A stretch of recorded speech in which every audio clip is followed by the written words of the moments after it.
প্রিয় শ্রোতা, আসসালামু আলাইকুম।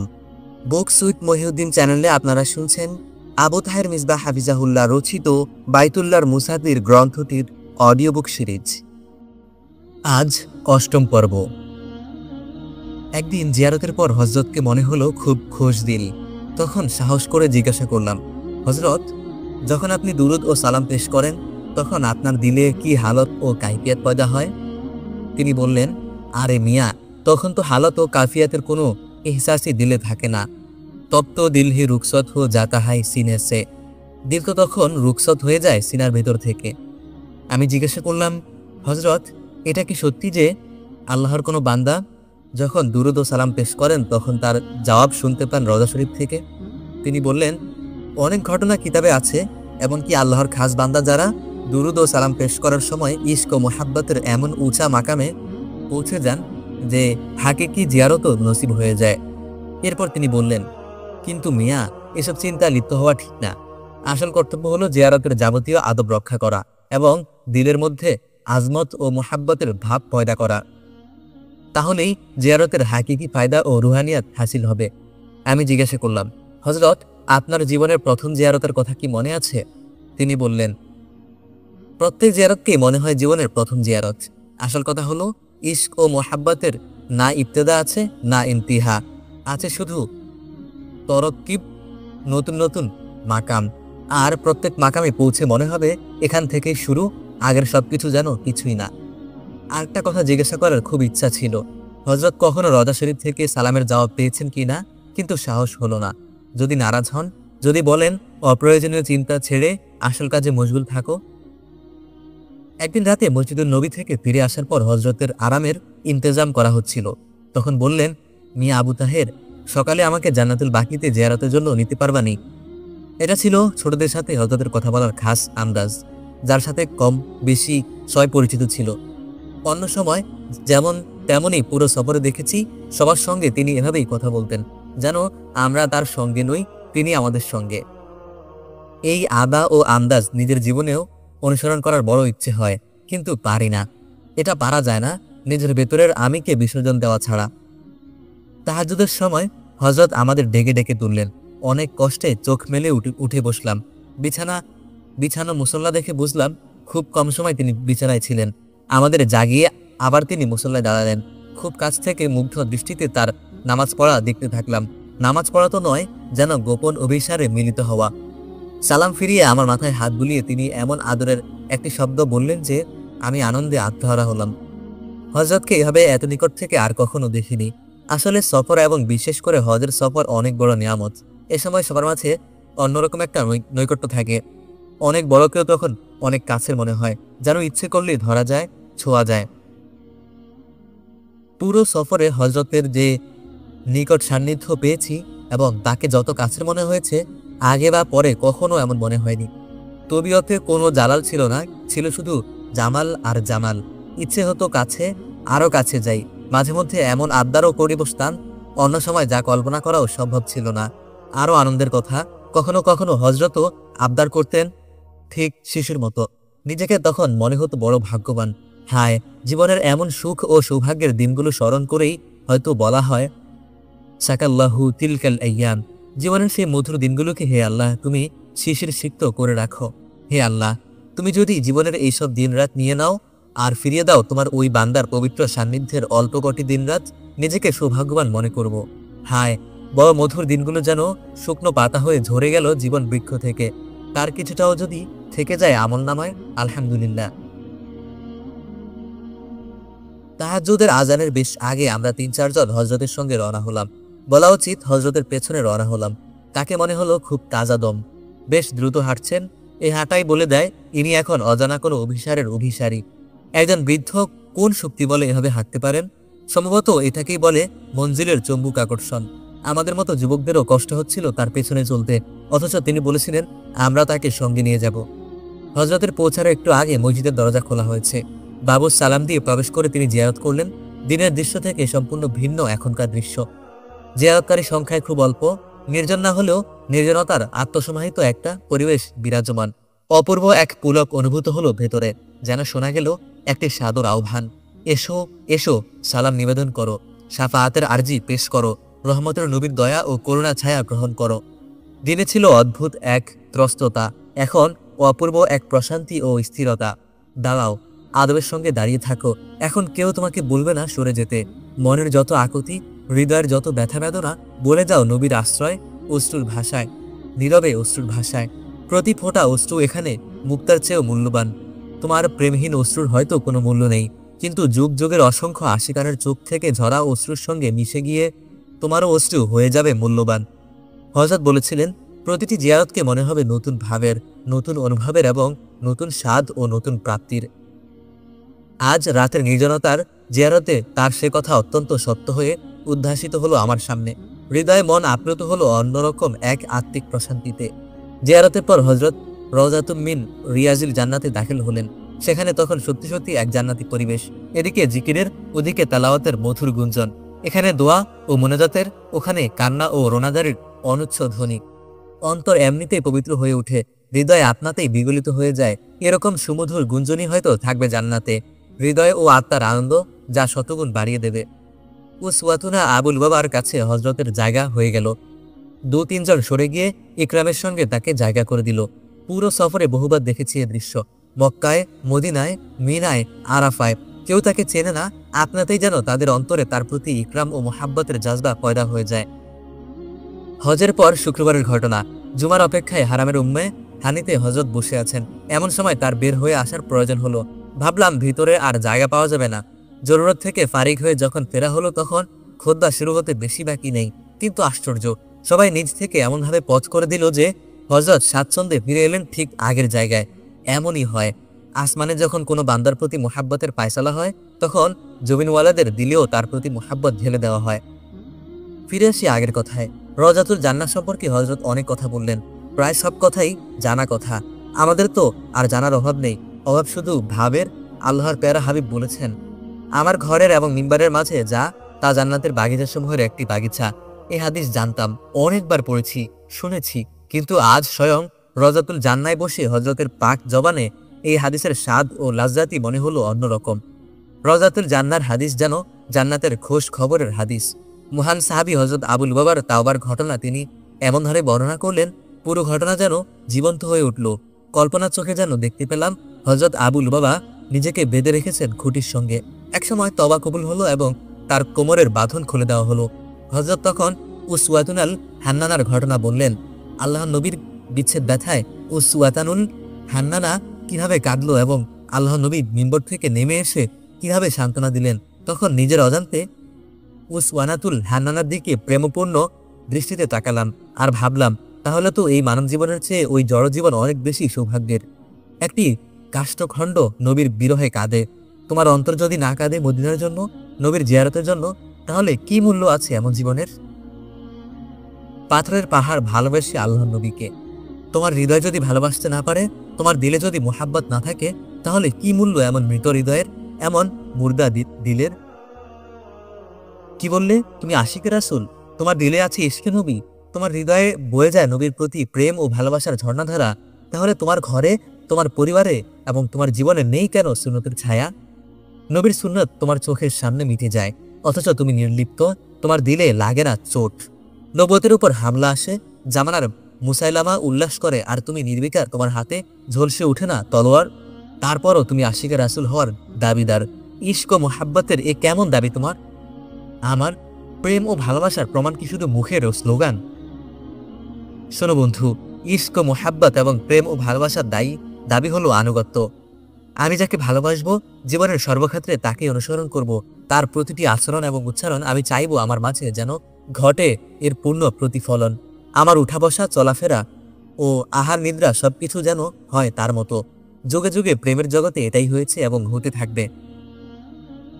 নবীকে যারা ভালোবেসেছেন, আজীবন তারা নবীর সুন্নতের উপর অবিচল ছিলেন, কখনো পরোয়া করেননি যুগ ও সমাজের নিন্দ্রা উপহাসের, বরং তাদের ধৈর্যহীন ঘোষণা করেছেন, আমি কি আমার হাবিবের সুন্নাত ছেড়ে দেব এই মূর্খদের জন্য? উসওয়ানাতুল হান্নানার দিকে তাকিয়ে থেকে এইসব ভাবনা অন্তরে উদিত হলো এবং হৃদয় উদ্দোলিত হলো। হযরত তার ভাবের জগতে নিমগ্ন ছিলেন। আমি তা খেয়াল না করেই বললাম, হযরত, আজ এই পবিত্র স্থানে জান্নাতের এই টুকরায় বসে দোয়া করুন। আল্লাহ যেন আমাকে সুন্নতের পাবন্দ হওয়ার তৌফিক দান করেন। বিঘ্ন ঘটালাম, তবু তিনি বিরক্ত হলেন না। মৃদু হেসে দোয়া করলেন আর বললেন, মিসওয়াকের ইহতেমাম করো, আর তোমার তহবন্দ টাকনোর নিচে থাকে, এদিকে খেয়াল করো। প্রত্যেক কাজে নবী সুন্নত কি, সুন্নত তরিকা কোনটি তালাশ করে করে তার উপর আমল করার চেষ্টা করো, এবং যারা তোমার অধীনে তাদের সুন্নতের উপর উঠানোর মেহনত করো। শুধু দোয়া দ্বারা কাজ হয় না, দোয়ার সঙ্গে আমলের মেহনতও থাকা চাই। ফজরের কিছুক্ষণ পর হযরত জান্নাতুল বাকির উদ্দেশ্যে রওনা হলেন, কিছুটা যেন ক্লান্ত। সারাটা রাত তো কেটেছে মুসল্লায় নামাজে দাঁড়িয়ে।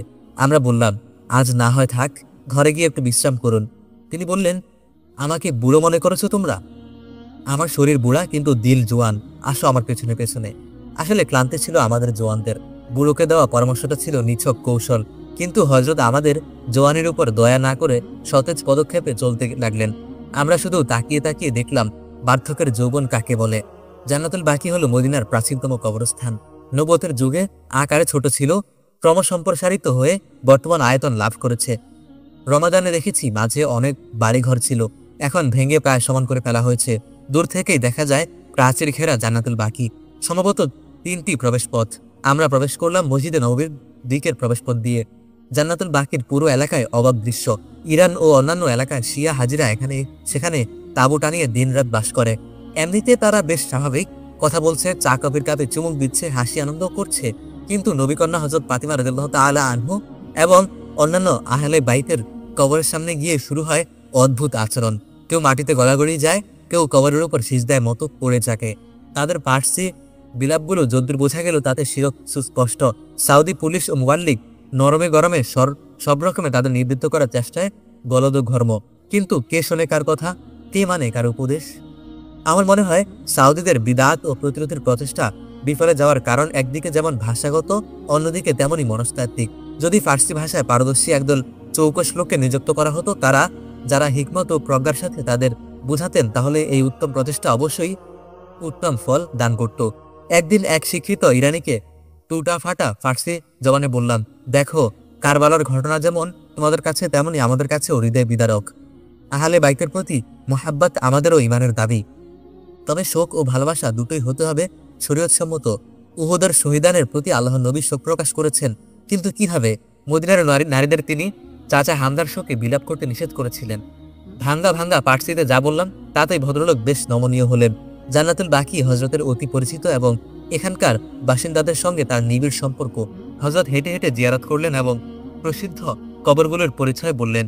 তার দোয়া ও জিয়ারত ছিল আবেগপূর্ণ, তবে শান্ত সংযত। তার আবেগ উজ্জ্বলতার চূড়ান্ত প্রকাশ ঘটেছিল তিনি 3টি স্থানে: মা ফাতিমা রাদিয়াল্লাহু তাআলা আনহা ও অন্যান্য আহলে বাইতের কবরের সামনে, নবীজির দুধমা বিবি হালিমা সাদিয়া রাদিয়াল্লাহু তাআলা আনহা এর কবরের সামনে, এবং তৃতীয় খলিফা হযরত ওসমান রাদিয়াল্লাহু তাআলা আনহু এর কবরের সামনে। আল্লাহর নবীর কত প্রিয় ছিলেন এই মাজলুম সাহাবী। একে একে 2 কন্যাকে তিনি তার বিবাহ দান করেছিলেন, তাই তাকে বলা হতো জিন নুরাইন, 2 নূরের অধিকারী। তারই জন্য অনুষ্ঠিত হয়েছিল বাইয়াতে রিজওয়ান। আর আল্লাহর নবী নিজের ডান হাতের বাম হাত স্থাপন করে বলেছিলেন এই হাত ওসমানের পক্ষ হতে, কারণ হযরত ওসমান রাদিয়াল্লাহু তাআলা আনহু তখন আল্লাহর নবীর প্রতিনিধি হয়ে মক্কায় অবস্থান করছিলেন এবং পরপর খবর এসেছিল কুরাইশ তাকে ধরে রেখেছে, শহীদ করে ফেলেছে। এসব ঘটনা আমাদের জানা ছিল, অনেকেরই জানা আছে। জানা থাকে না শুধু উপলব্ধি। জানা দ্বারা মানুষ জ্ঞানী হয়, আর উপলব্ধি দ্বারা হয় অন্তর্জ্ঞানী। ওসমান রাদিয়াল্লাহু তাআলা আনহু এর কবরের সামনে হযরত তখন তার শাহাদাতের মর্মন্তুতি কাহিনী বলেছিল। তখন অশ্রু শুধু হযরতের চোখেই ছিল না, আমাদেরও চোখে ছিল, যদিও অশ্রুর উষ্ণতা সব চোখে সমান হয় না। যুগে যুগে আল্লাহর কত বান্দার চোখের পানি ঝরেছে এই কবরের মাটিতে, তবু কি শোধ হয়েছে এই মাজলুম সাহাবীর এক ফোঁটা রক্তের ঋণ? তিনি নিজের রক্ত ঝরিয়েছিলেন যেন নবীর উম্মতের রক্ত না ঝরে। অনেক তলোয়ার ছিল তখন মদিনায় মাজলুম খলিফার হেফাজতের জন্য, কিন্তু 80 বছরের বৃদ্ধ খলিফার একই কথা, আমার জন্য কোনো মুসলমানের রক্ত ঝরবে তা হতে পারে না। ধীরে ধীরে চোখের সামনে থেকে সময়ের পর্দা যেন সরে গেল। সময়ের পর্দা যখন সরে যায়, অতীত তখন বর্তমানের চেয়ে আপন হয়ে যায়। প্রেরণ মমতায় অতীত যেন আমাকে টেনে টেনে নিল তার কোলে। আমি যেন দেখতে পেলাম মজলুম খলিফাকে কবরে নামানোর দৃশ্য, আমি যেন দেখতে পেলাম তার রক্ত ভেজা কাফন। আল্লাহ নবীর শহর এখন ফাসাদীদের দখলে, তাই অল্প কজন মানুষ আসতে পেরেছেন মজলুম খলিফাকে শেষ বিদায় জানাতে। তারা কাঁদছেন নীরবে, মুখে শব্দ নেই, কিন্তু চোখ থেকে অশ্রু ঝরছে অজর ধারে। এত শতাব্দীর সময় ব্যবধানেও বন্ধ হয়নি সেই অশ্রুধারা, এখনো যেন তরতাজা সেই পবিত্র রক্তের ঘ্রাণ। খুব ইচ্ছে হলো কবরের অশ্রু ভেজা এবং রক্ত ভেজা মাটির স্পর্শ গ্রহণ করি, কিন্তু সংযত হলাম। হযরতের সংযম যেন আমাকেও সংযত করলো। কবরস্থান হলো মৃতদেহের শহর, কিন্তু জান্নাতুল বাকিতে বিচরণ করে মনে হবে মৃতদের এই শহরে যারা আছেন তারা জীবন্ত, তারা ঘুমিয়ে আছেন এবং কিয়ামত পর্যন্ত ঘুমিয়ে থাকবেন, যেমন ঘুমিয়ে থাকে নয়া দুলহা আনন্দের সুখসজ্জায়। দীর্ঘ সময় অতিবাহিত হলো জান্নাতুল বাকির জিয়ারতে, কিন্তু হযরতের হৃদয় এখনো যেন তৃপ্ত হলো না, তার আত্মার পিপাসা এখনো যেন নিবারিত হলো না। অশ্রুসিক্ত চোখে অনেকক্ষণ তিনি তাকিয়ে থাকলেন চিহ্নহীন কবরগুলোর দিকে এবং দোয়া করলেন নিজের মাঝে সম্পূর্ণ সমাহিত হয়ে। আমরা শুধু দেখতে পেলাম তার ঠোঁটের কম্পন এবং গড়িয়ে পড়া চোখের পানি। এভাবে যদি দেখতে পেতাম তার অন্তরের দৃশ্য, চোখের পানি অবশ্য অন্তরের ছবি, কিন্তু অশ্রুর ভাষা পড়ার বর্ণমালা কি জানা থাকে সবার? হযরতের পেছনে পেছনে জান্নাতুল বাকি থেকে আমরা বের হলাম অশ্রুসিক্ত চোখে, মৃত্যুকে স্মরণ করে, মৃত্যুর স্মরণকে সম্বল করে এবং অন্তরে জান্নাতুল বাকিতে দাফন হওয়ার আকুতি পোষণ করে। আল্লাহ যখন এতদিন এতভাবে বান্দার মনের আশা পূর্ণ করেছেন, আজকের এই আশাটুকু পূরণ করবেন নিশ্চয়ই। বান্দা যেমন ধারণা করে আল্লাহ তো তেমনই আচরণ করেন। হে আল্লাহ, তোমার প্রতি আমি সুধারণা পোষণ করি, আমার আশা তুমি পূর্ণ করবে। তোমার নবীর শহরে আমাকে তুমি শাহাদাতের মাউত দান করবে এবং তোমার নবীর প্রতিবেশে জান্নাতুল বাকিতে আমার কবর হবে। আমিন। হযরতের দিল জোয়ান এবং তার বুড়ো শরীরে রুহের শক্তিতে বলিয়ান, একথা সত্য।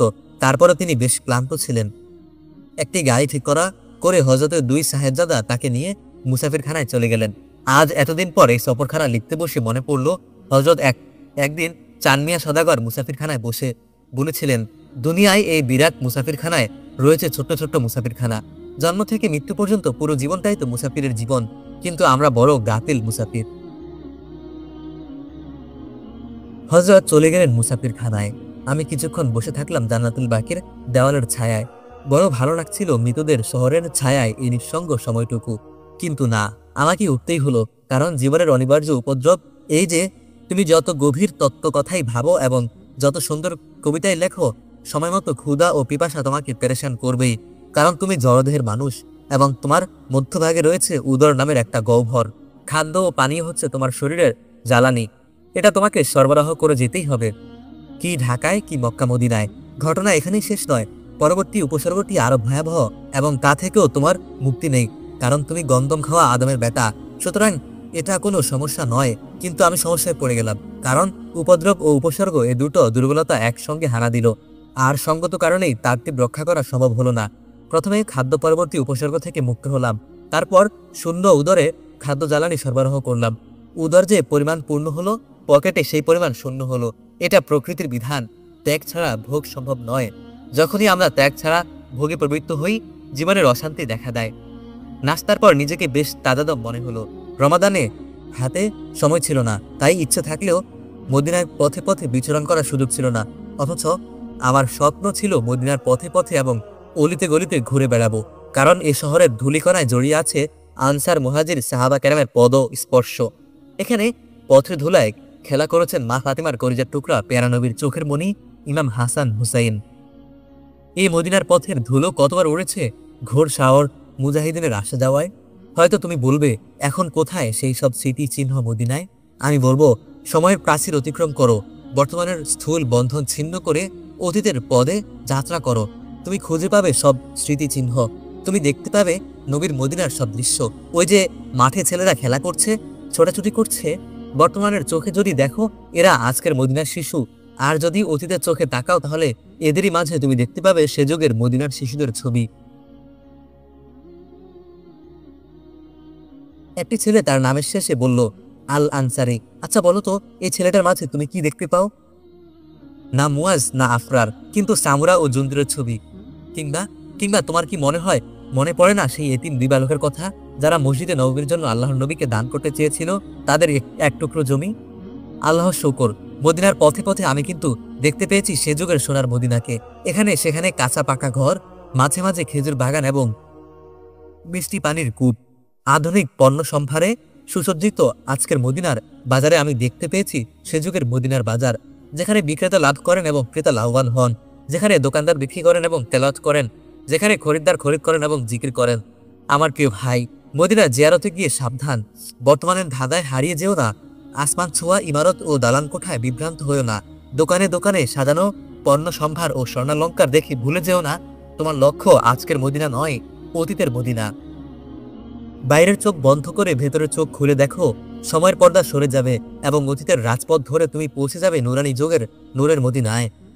তখন তুমি ধন্য হবে এবং তোমার প্রাপ্তির পাত্র পূর্ণ হবে।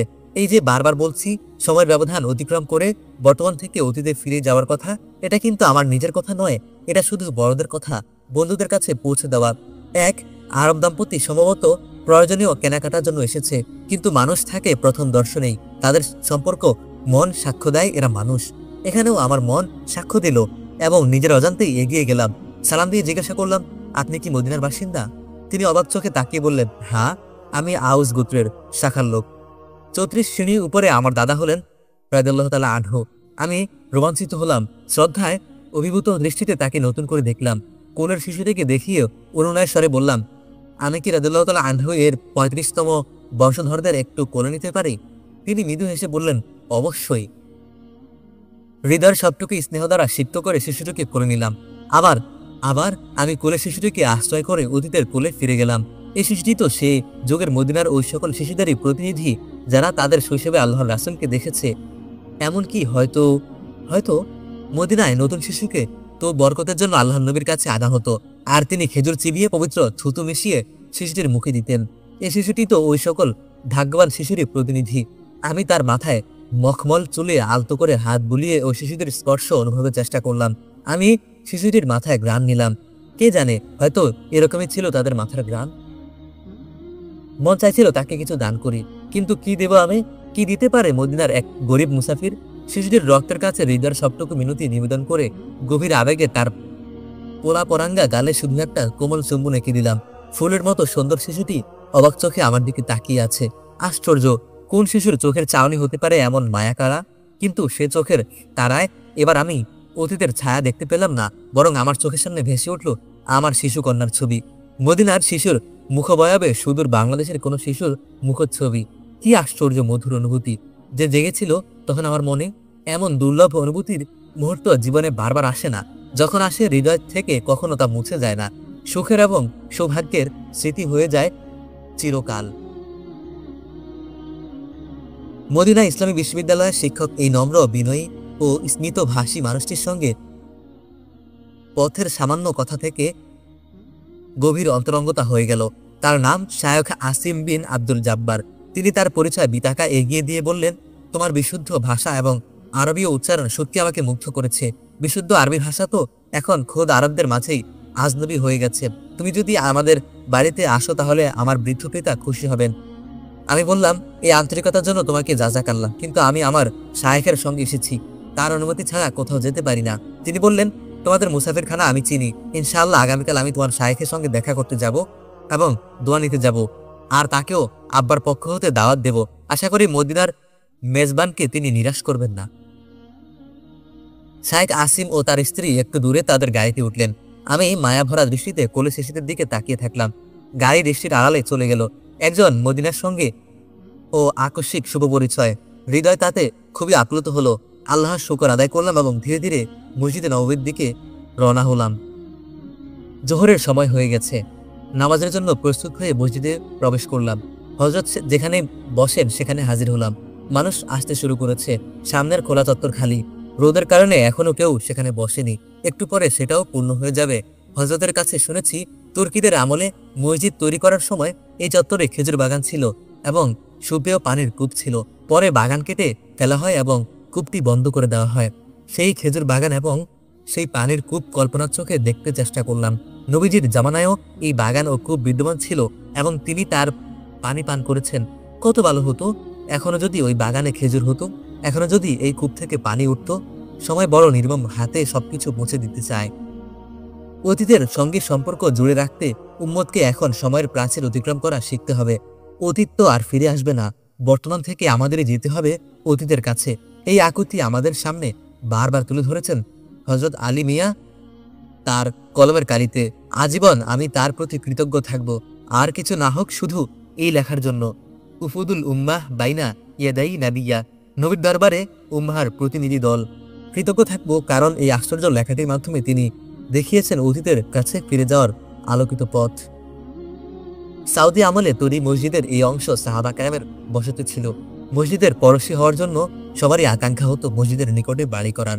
একবার দূরের এক কাবিলা নবী সাল্লাল্লাহু আলাইহি ওয়াসাল্লামের খেদমতে দরখাস্ত করেছিল মসজিদের নিকটে আবাদ হওয়ার।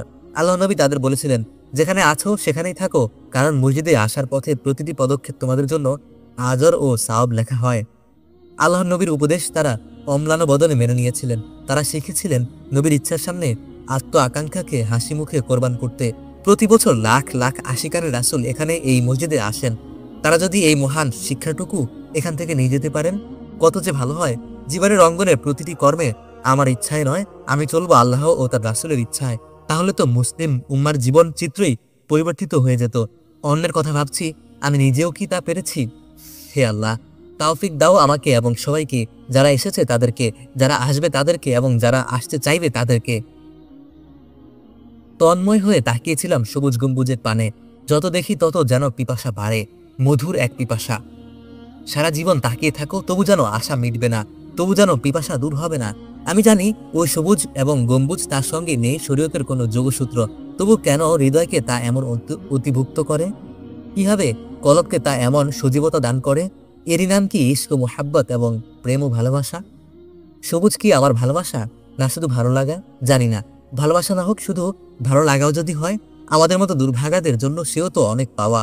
কবি হয়তো আমার মনের কথাই বলেছেন এভাবে, হে প্রেমিক, তুমি ধন্য হও তোমার ভালোবাসার সৌরভে।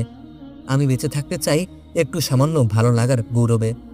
আমার তন্ময়তার মাঝে হয়তো হযরত কখন এসেছেন বুঝতে পারিনি। আজানের সুমধুর ধ্বনিতে যখন ধ্যান ভঙ্গ হলো, তখন লোকে সব পরিপূর্ণ এবং আশ্চর্য এক নীরবতা। বিশ্বাস করো আমার ভাই, এই আজানের সুর থেকে সবাই যেন অন্য কোনো সুরের মাধুরতা অনুভব করছিল। সেই সুরের নাম তুমি যদি বলো বেলালি সুর, বলতে পারো। এখানেই তো তিনি একদিন প্রথম আজান দিয়েছিলেন তার প্রিয়তমের আদেশে। তিনি এবং আরেকজন, যার শানে নাজিল হয়েছিল আবাসা ওয়া তাওয়াল্লা। হযরত একটু দূরে বসে আছেন, হাতে সেই পরিচিত তাসবিহ। কয়েকবার তিনি আমার হাতে তাসবিহ তুলে দিয়েছেন, কিন্তু থাকে না। একবার মৃদু হেসে বলেছিলেন, মিয়া আবু তাহের। হযরত হাকিমুল উম্মতের হাতে কলম ও তাসবিহ দুটোই ছিল। তুমিও চেষ্টা করো কলম ও তাসবিহ দুটোই হাতে রাখতে। 20 বছর হলো হযরত দুনিয়া থেকে বিদায় নিয়েছেন। তার দেওয়া তাসবিহ এখনো আমার কাছে আছে। আল্লাহ যেন তৌফিক দেন, হযরতের আকাঙ্ক্ষা যেন পূর্ণ হয়। আমার হাতে যেন হয় কলম এবং তাসবিহের শুভ মিলন। কলমের সেবায় যারা নিবেদিত প্রাণ, তাদের সঙ্গে তো আমার রয়েছে নিবিড় একটা বন্ধন। সেই বন্ধনকে স্মরণ করে তাদের কাছেও আমি এই আবেদন করতে চাই। রাতে মুসাফিরখানায় হযরতকে বললাম দুপুরের ঘটনা। তিনি বললেন, আচ্ছা। শায়েখ আসিম যথাসময়ে এলেন এবং হযরতের সঙ্গে সাক্ষাৎ করে গভীরভাবে প্রভাবিত হলেন। হযরত তার দাওয়াত গ্রহণ করলেন, রাতের দাওয়াত। তিনি নিজে এসে তাকে ও তার সফর সঙ্গীদের নিয়ে যাবেন। শায়েখের বাসভবন জামিয়া ইসলামিয়ার নিকটে। রাতের আলোকোজ্জ্বল মদিনার আলোকিত পথে গাড়ির সংক্ষিপ্ত সফর বেশ আনন্দদায়ক হলো। পথের দুই পাশে সবুজ বৃক্ষ ছিল। পরিকল্পিত সবুজায়ন সত্যি মনোমুগ্ধকর। দিনে সূর্যের প্রথম তাপ থাকে, কিন্তু রাতে ঝিরঝির বাতাস দেহমন জুড়িয়ে দেয়। শায়েখের আব্বা সত্তরুর্ধ্ব, শান্ত, সৌম্য, নুরানি চেহারার বৃদ্ধ, মদিনার বিশিষ্ট আলিম। এখন তার প্রায় সবটুকু সময় কাটে ঘরে ও কিতাব ঘরে। হযরতকে তিনি সাদরে গ্রহণ করলেন। হযরতও মনে হলো অন্তরঙ্গতা অনুভব করেছেন। শায়েখের দস্তরখান ছিল বেশ আড়ম্বরপূর্ণ, তবে হযরতের অনুসরণে আমাদেরও আহার সংযম রক্ষা করতে হলো। বাংলাদেশের দ্বীনি শিক্ষা ও ইসলামী রাজনীতি সম্পর্কে শায়েখ ও তার আব্বা অনেক প্রশ্ন করলেন। হযরতের পক্ষ হতে যথাসম্ভব সংক্ষিপ্ত ও পূর্ণাঙ্গ চিত্র তুলে ধরার চেষ্টা করলাম। ওহির কেন্দ্র থেকে বহু দূরে বাংলাদেশে ইসলাম ইলমের প্রচার এবং খিদমতে দ্বীনের ক্ষেত্রে আলিম সমাজের ত্যাগ ও কোরবানি এবং মেহনত ও মুজাহাদার বিবরণ শুনে তারা অভিভূত হলেন। এই সম্পর্কে তাদের ধারণা ছিল বেশ অসম্পূর্ণ। তারা ভাবতেন, মালের গরিব বাংলাদেশ বুঝি ইলমেরও গরিব, এবং সেখানে মানুষ শুধু শিরক ও বিদাতে ডুবে আছে। হযরত সদ্য ইরান সফর করে এসেছেন শুনে তারা ইরানের শিয়া বিপ্লব সম্পর্কে তার মনোভাব জানার আগ্রহ প্রকাশ করলেন, কিন্তু হযরত এই আলোচনায় আগ্রহী হলেন না। আমার কৌতূহল ছিল খোমেনির ইরান সম্পর্কে হযরতের মন্তব্য শোনার, কিন্তু তিনি 2-4 বাক্যে তার বক্তব্য শেষ করলেন। তিনি বললেন, ইরানে আলিমদের বিদআত, কিয়াদত ও নেতৃত্ব কায়েম হয়েছে এবং তারা প্রশংসনীয় কিছু সংস্কার করেছেন। শাহের আমলের পর্দাহীনতা ও বেহায়াপনা ছিল চরম। আলিমগণ কঠোরভাবে তা নিয়ন্ত্রণ করেছেন এবং নারী সমাজকে পর্দার ভেতরে এনেছেন। মনে হয় তাদের প্রতি কাওমের সমর্থন হয়েছে, তবে তাদের আকায়েদ সম্পর্কে আমার পরিষ্কার ধারণা নেই। ইরান ইরাক যুদ্ধ সম্পর্কে হযরত কোনো মন্তব্য করতে রাজি হলেন না। জনাব আখতার ফারুক নিজে থেকে বললেন, ইরাকিরা বহু ইরানি শহর ধ্বংসস্তূপে পরিণত করেছে, যা খুবই বেদনাদায়ক। নিজের চোখে না দেখলে তা বিশ্বাস করা কঠিন। এই মন্তব্য হযরতের পছন্দ হয়েছে মনে হলো না। চেহারায় অসন্তোষের চাপ ছিল স্পষ্ট। শাইখ তার ব্যক্তিগত কুতুবখানা দেখালেন, বেশ সমৃদ্ধ কুতুবখানা। শাইখ বললেন, এখানে রয়েছে 3 পুরুষের সংগ্রহ। লোভ হয়েছিল কুতুবখানাটি ভালো করে দেখার, কিন্তু সময় ছিল না। একজন মাদানী আলিমের ব্যক্তিগত কুতুবখানা দেখার এমন সুবর্ণ সুযোগ হাতছাড়া হওয়া আমার জন্য ছিল খুব আফসোসের। এই আফসোস আরো তীব্র হলো একথা ভেবে যে এমন একটা কুতুবখানা হয়তো সারা জীবনেও আমার হবে না। অবশ্য আল্লাহর কুদরতের কাছে অসম্ভব কিছুই নেই। বেশ রাত করে মুসাফিরখানায় ফেরা হলো। শাইখ আসিম নিজে হযরতকে পৌঁছে দিয়ে গেলেন। তিনি উষ্ণ আন্তরিকতার সাথে আমার সঙ্গে মুসাফাহা করে বসলেন। বললেন, কখনো আর যদি দেখা নেওয়া হয়, তোমার কথা আমার মনে থাকবে। তোমাদের দেশে কোরআন ও সুন্নাহর ভাষা শিক্ষাদানের সাধনায় তোমার জীবন ভাস্বর হোক, কামনা করি এটাই। পরবর্তী দিন ফজরের পর হযরত জিয়ারতে রওনা হলেন। আমরা তার অনুগামী হলাম। জিয়ারত মানে মদিনার কিছু ঐতিহাসিক স্থান দেখতে যাওয়া। রমাদানে মদিনা শরীফে মাত্র একদিন ছিলাম, তাই জিয়ারতে যাওয়ার সুযোগ ছিল না। শুধু দূর থেকে আফসোসের নজরে উহুদ পাহাড় দেখেছিলাম। আজ সেই আফসোসের অবসান হলো। হযরতের সঙ্গে বিভিন্ন পবিত্র স্থানের জিয়ারতে এবং পরবর্তীতে হজের সমস্ত আমলে যে রুহানি সুকুন ও সাকিনা এবং ফায়েজ ও ফায়জান অনুভূত হয়েছিল, তার সত্যি কোনো তুলনা নেই। ইসলামের দৃষ্টিতে সঙ্গ ও সোহবতের রয়েছে অপরিসীম গুরুত্ব। আল্লাহর নেক বান্দাদের সোহবত ও সঙ্গ হৃদয় ও আত্মাকে যেমন সজীবতা দান করে, তেমনি আমলের মাঝেও সৃষ্টি করে রূহ ও প্রাণ। তাই আল্লাহ তাআলা বলেছেন, ওয়ারকাউ মা'আর রাকিন, তোমরা রুকুকারীদের সঙ্গে রুকু করো। আর ইরশাদ হয়েছে, কুনু মা'আস সাদিকিন, তোমরা সত্যবাদীদের সঙ্গে অবলম্বন করো। যারা নবী সাল্লাল্লাহু আলাইহি সাল্লামের সোহবত সৌভাগ্য লাভ করেছেন, তারাই হলেন সাহাবা। এই সোহবতের ফজিলত এমন যে শ্রেষ্ঠ তাবেঈনও আদনা দরজার সাহাবীর সমমর্যাদার নন, কারণ তাবেঈর ইলম ও আমল নবীর সোহবত ধন্য নয়। নবী সাল্লাল্লাহু আলাইহি ওয়াসাল্লাম বিদায়ের পর উম্মতকে সোহবত দান করেছেন সাহাবা কেরাম। তাই তাবেঈনের মর্যাদা তাবেঈনের উপরে।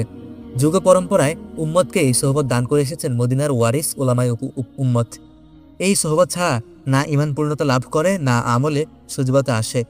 আল্লাহর শুকর, জীবনের অন্তত একটি হজ ও জিয়ারত হযরত হাফিজি হুজুর রহমতুল্লাহ আলাই এর সোহবতে আদায় করার তৌফিক হয়েছিল। পরবর্তী হজ ও জিয়ারতগুলো সঙ্গে এর পার্থক্য আমার মতো নাদান ইনসানও বুঝতে পারে। বাকি কবুল করার মালিক আল্লাহ তাআলা। হে প্রিয় ভাই, তুমি যখন বাইতুল্লাহর মুসাফির হবে, আমি প্রার্থনা করি আল্লাহ যেন তোমাকে কোনো আল্লাহওয়ালা সোহবত দান করেন এবং মাকবুল হজ ও জিয়ারত নসিব করেন, আমিন। মদিনা শরীফ থেকে কুবার মসজিদে যেতে পায়ে হেঁটে 40 মিনিট লাগে। কুবা হচ্ছে নবীজির মক্কা হতে মদিনায় হিজরতের প্রবেশ পথ। মদিনায় প্রবেশ করার পূর্বে তিনি 14 দিন কুবায় অবস্থান করেছিলেন। কুবার মসজিদই হলো আল্লাহর নবীর হাতে তৈরি প্রথম মসজিদ। কুবার মসজিদ ও তার জনপদের সঙ্গে আমাদের নবীজির ছিল অত্যন্ত মোহাব্বতের সম্পর্ক। মাঝে মাঝে তিনি মদিনা থেকে কুবায় আসতেন, কখনো সাওয়ারিতে, কখনো পায়দাল। এ কারণেই আল্লাহর বান্দাগণ মদিনা জিয়ারতের সময় কুবার মসজিদে হাজির হন এবং 2 রাকাত নফল নামাজ আদায় করেন। রমজানে এক ঝলকের জন্য কুবার মসজিদ দেখেছিলাম আর আফসোসের দহনে দগ্ধ হয়েছিলাম। আজ আল্লাহ সুবহানাহু ওয়া তাআলা সৌভাগ্য দান করেছেন তার এক মাকবুল বান্দার সোহবতে কুবার মসজিদে হাজির হওয়ার এবং 2 রাকাত নফল নামাজ আদায় করার। কুবায় হযরতকে আমরা এক নতুন রূপে দেখতে পেলাম। আমাদের মাঝে থেকেও তিনি যেন ছিলেন না আমাদের মাঝে। বর্তমানকে ত্যাগ করে চলে গিয়েছিলেন সুদূর অতীতে। বাহ্যিক জগতে আমরা ছিলাম তার সোহবতে, কিন্তু আত্মার জগতে তিনি নিজে যেন লাভ করেছিল অন্য কোনো সোহবতের ফায়েজ ও ফায়জান। নামাজে ও মুনাজাতে এখানে তার যে আত্মসমাহিত রূপ দেখেছি, তার সত্যি কোনো তুলনা নেই। জীবনের সৌভাগ্য এই মোনাজাতে আমিও 2 রাকাত 2 হাত তুলেছিলাম এবং নিজের ভেতর প্রাপ্তির অবখ্যাত একটা আশ্বাস লাভ করেছিলাম। কুবার মসজিদ এখন এক শানদার ইমারত। পুরো মসজিদে মূল্যবান গালিচা বিছানো। আশিকান জাইরিনের আগমনে গমগম পরিবেশ। মুনাজাতের পর হযরত স্মৃতিচারণ করলেন আর তার প্রথম জীবনে প্রথম দেখা কুবা মসজিদের। তখন তার মুখমণ্ডল উদ্ভাসিত হলো আলোর অন্যরকম এক আভা। অতীতের সঙ্গে যত বেশি একাত্ম হওয়া যায়, এই আলোর আভা অন্তরে ও বাইরে তত বেশি উদ্ভাসিত হয়। অতীত কিন্তু মুছে যায়নি সময়ের অভাব থেকে, শুধু লুকিয়ে আছে বর্তমানের আবরণে। এই আবরণ যদি ছাড়তে পারো তাহলেই তুমি দেখতে পাবে অন্যরকম দৃশ্য এবং শুনতে পাবে অন্যরকম আওয়াজ।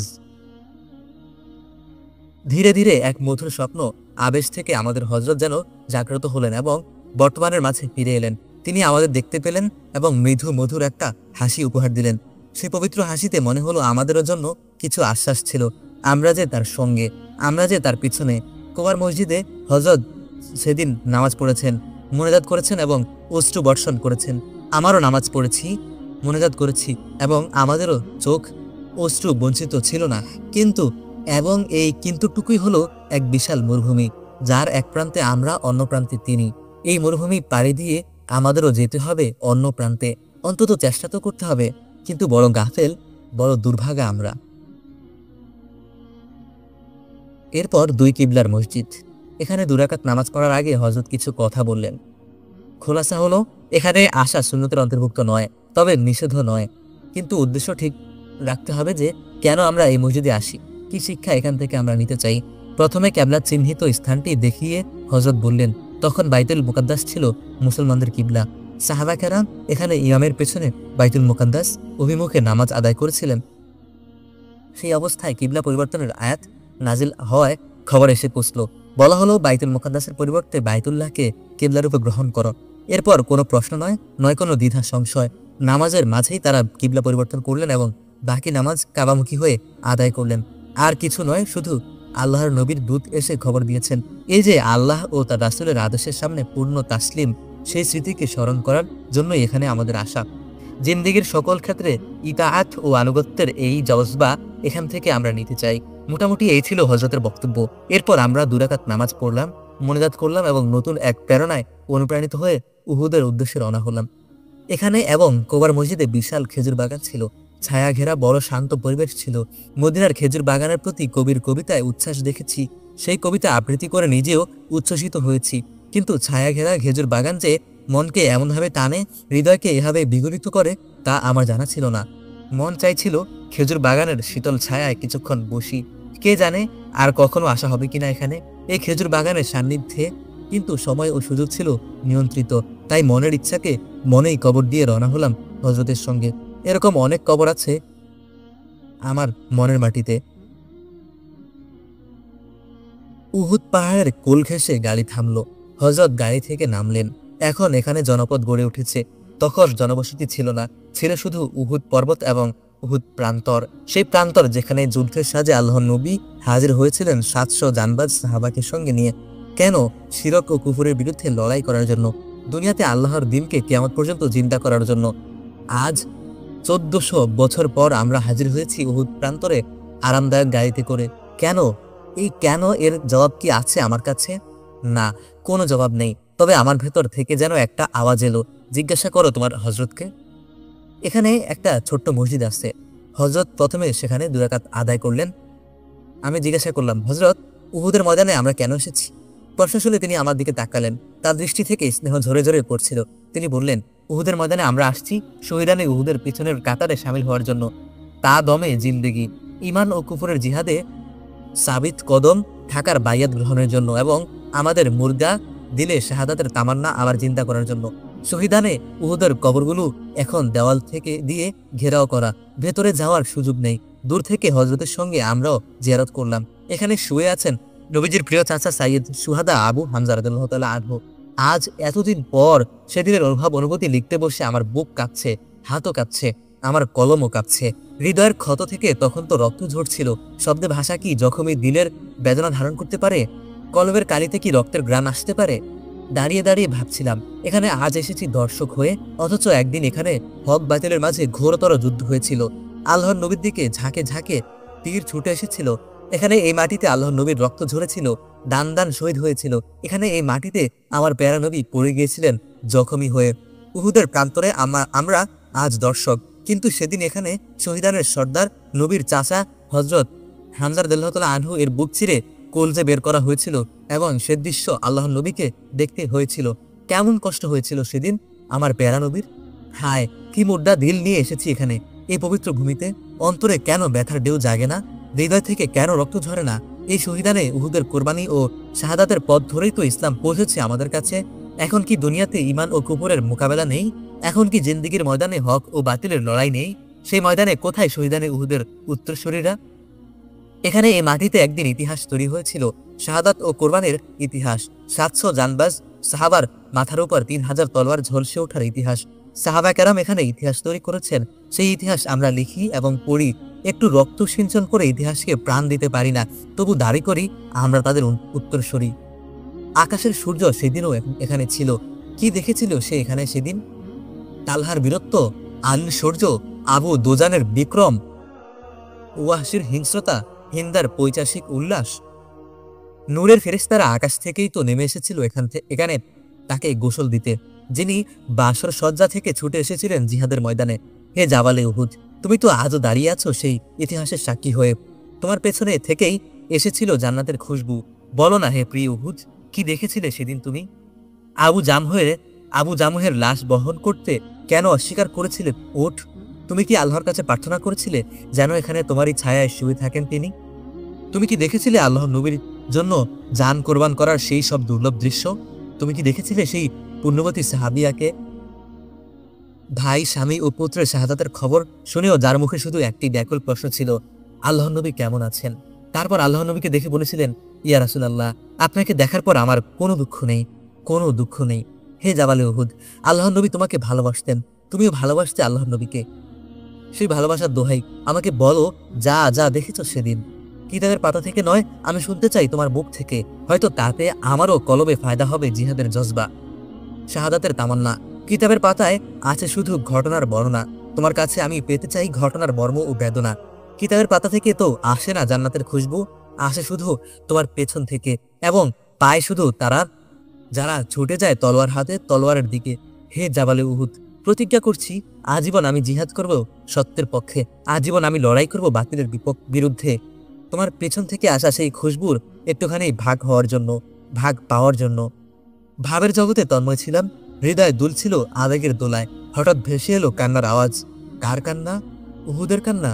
হ্যাঁ, উহুদের কান্নায় যেন ধ্বনিত হলো আমার হযরতের কণ্ঠে। তার হৃদয় নিংড়ানো মোনাজাতে। মোনাজাত তো নয়, কান্নার ঢেউ এবং অশ্রুর ঢল। আমি শরীক হলাম মোনাজাতে। আমারও হৃদয় তটে আশ্রে পড়ল কান্নার ঢেউ, আমারও চোখ থেকে নেমে এলো অশ্রুর ঢল। আজকের দৃশ্যেই যেন লিখে গেছেন পারস্যের কবি অনেক আগে এভাবে, তোমার কান্না দেখে আমি কাঁদি, কিন্তু জানি না তুমি কেন কাঁদো, কিসের ব্যথা তোমায় কাঁদায়। তোমার বুকে এতদিন দেখেছি দ্বীপ থেকে দ্বীপ জলে, আজ দেখি চোখ ভেজা চোখ থেকে। দীর্ঘ সময় হযরত উহুদের ময়দানে অবস্থান করলেন। আমরা তাকে দেখতে পেলাম অন্য জগতের অন্য এক মানুষ রূপে। কখনো তিনি তাকিয়ে থাকেন শহীদানে উহুদের কবরের দিকে অশ্রুসিক্ত হয়ে, কখনো জাবালে উহুদের দিকে প্রেমপূর্ণ দৃষ্টিতে। কখনো মনে হয় কল্পনা চোখে তিনি দেখছেন উহুদের সেই সব দৃশ্য যা সংঘটিত হয়েছিল আজ থেকে 1400 বছর আগে এখানে এই প্রান্তরে। বারবার পরিবর্তিত হচ্ছে তার মুখমণ্ডলের অভিব্যক্তি, কখনো হর্ষ, কখনো বিষাদ, কখনো আনন্দের উদ্ভাস, কখনো বেদনার ছায়াপাত। হয়তো তার অন্তরে চলছে বিভিন্ন ভাবের তরঙ্গ এবং বিভিন্ন আবেগের জোয়ার ভাটা। হৃদয়ের গভীরে এই যে রহস্যলীলা, এটা বুঝতে পারে শুধু আশিক দিল ও প্রেমিক হৃদয়, আমাদের মতো মুর্দা দিল নয়। আমরা যে সঙ্গে ছিলাম এবং সঙ্গী ছিলাম সেটাই তো পরম সৌভাগ্য। শুনুনি পারস্যের প্রেমের কবিতা, কানের আসরে পাওনি প্রবেশপত্র, হাতে আসেনি তোমার পানপাত্র, একটু দাঁড়াও, দু চোখ ভরে দেখে যাও মাতাল ঝলসার উন্মাতাল কিছু দৃশ্য। উহুদের ময়দান থেকে বিদায়কালে হযরত আমাকে বললেন খুব বেদনার্ত স্বরে, আজ 25 বছর পর এখনো তা কানে বড় বিষণ্ণ হয়ে বাজে এবং হৃদয়ের গভীরে অন্যরকম একটা আর্দ্রতা সৃষ্টি করে। তিনি বললেন, মৌলভী আবু তাহের, আল্লাহ নবী দুনিয়া থেকে বিদায় গ্রহণের আগে শহীদানে উহুদের জিয়ারতে এসেছিলেন। আমি তো বুড়ো, তুমি জোয়ান, তোমার যদি আবার এখানে আসা হয় তাহলে আমার পক্ষ হতে শহীদানে উহুদের উদ্দেশ্যে অবশ্যই সালাম পেশ করবে। দুনিয়া থেকে হযরতের বিদায়ের পর যতবার এসেছি উহুদের ময়দানে শহীদানে উহুদের জিয়ারতে, আমার মনে হয়েছে ওই তো হযরত দাঁড়িয়ে আছেন আমার সামনে, ওই তো তার বিগলিত কণ্ঠে সালাম উচ্চারিত হলো শহীদানে উহুদের উদ্দেশ্যে। হয়তো ভালো হতো কলমকে যদি আরো সংযত রাখা যেত। সব কথা কি বলার কথা, সব কথা কি লেখার কথা? তবু কলমের উচ্ছ্বাসকে মন বলে না সবসময় মুছে ফেলতে। কিছু কল্যাণ যদি তাতে থাকে, আমাদের সব কথা, আমাদের সব লেখা আমরা যেন আল্লাহকে নিবেদন করি। যা কিছু কল্যাণ আল্লাহ যেন রেখে দেন, যা কিছু অকল্যাণ আল্লাহ যেন মুছে দেন। অন্তত কিছু সময়ের জন্য অন্যরকম এক মানুষ হয়ে উহুদের ময়দান থেকে আমরা রওনা হলাম হযরতের সঙ্গে। ৭ মসজিদের সামনে গাড়ি থামলো কিছু সময়ের জন্য। গাজওয়াতুল খান্দাকের স্মৃতি বিজড়িত এ সকল মসজিদ। কঠিন এক দুর্যোগ নেমে এসেছিল তখন মদিনায় আল্লাহর নবী ও তার সাহাবাদের উপর। আরবের গোত্র সকল একত্র হয়েছিল এবং ১০,০০০-এর বিশাল বাহিনী মদিনা ঘেরাও করেছিল। আল্লাহর নবী তার প্রিয় সাহাবা হযরত সালমান ফারসি রাদিয়াল্লাহু তাআলা আনহু এর পরামর্শে মদিনার ৩ দিকে পরীক্ষা খনন করছিলেন। আরবের রণকৌশল এটা ছিল অভিনব এক প্রতিরক্ষা ব্যবস্থা। যুদ্ধের আয়োজনে এ সাজ সরঞ্জামে শত্রুরা সবসময় এগিয়ে ছিল, কিন্তু যুদ্ধ কৌশলে এগিয়ে থাকতেন আল্লাহর নবী। কিন্তু আজ কেন হুনাইন যুদ্ধকালে দুজন সাহাবী গোয়েন্দা বেশে প্রেরিত হলেন শাম দেশে মিনজানিক ক্ষেপণাস্ত্রের কৌশল আয়ত্ত করার উদ্দেশ্যে? শত্রুর সময় পরিকল্পনা থেকে সেখানেও আল্লাহর নবী এগিয়েছিলেন অনেক দূর, কিন্তু আজ কেন? কে দেবে এই প্রশ্নের জবাব? আমার মনে হয় ডক্টর আব্দুল কাদির এবং মাওলানা আব্দুল কাদির উভয়কে আজ এই প্রশ্নের জবাব খুঁজতে হবে একত্র হয়ে। অবিশ্বাস্য রকম অল্প সময়ে অকল্পনীয় ত্যাগ ও কোরবানির মাধ্যমে পরীক্ষা তৈরি হলো, যা দেখে হতবাক হয়ে গেল সম্বলিত মুশরিক বাহিনী। হানাদার শত্রুকে এরকম চমকে দিতে পারি না কেন আজ আমরা? পরীক্ষা খননকালে সাহাবা কেরামের বিভিন্ন অবস্থানের স্মৃতিস্বরূপ পরবর্তীতে এই মসজিদগুলো তৈরি হয়েছিল। একটু উঁচু স্থানে ছোট ছোট মসজিদ যেন নূরের আলাদা আলাদা টুকরো, হৃদয়ে এক অপার্থিব অনুভূতিতে সিক্ত হলো। এখানে অল্প কিছুক্ষণ অবস্থান করে হযরতের সঙ্গে আমরা মদিনায় ফিরে এলাম।